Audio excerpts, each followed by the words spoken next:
Fiúrigh is Mrs. Siobhan. Hi, I'm Siobhan from Bite Size Irish. And today, let's learn how to say an Irish historical motto in Irish.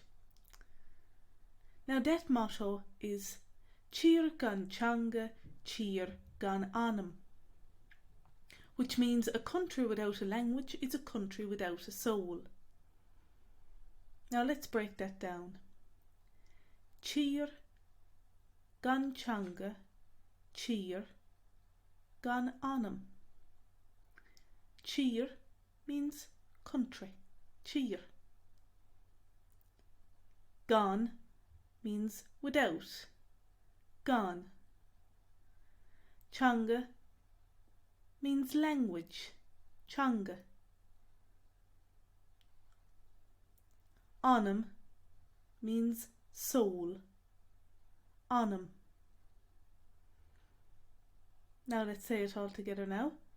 Tír gan Teanga, Tír gan Anam.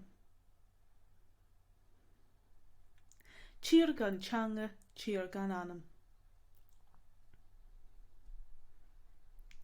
This phrase is usually attributed to Pádraig Mac Piarais, the Gaelicised version of his name, also known as Patrick Pearse. He was an educator, barrister, poet, writer and Irish nationalist revolutionary who was executed following the 1916 Easter Rising. This motto, however, may be older than that. I hope you found this video helpful. To find out more on how to improve your Irish, click on the link below and download our 10 secrets for practicing Irish every day. Slán go fóill. Bye for now.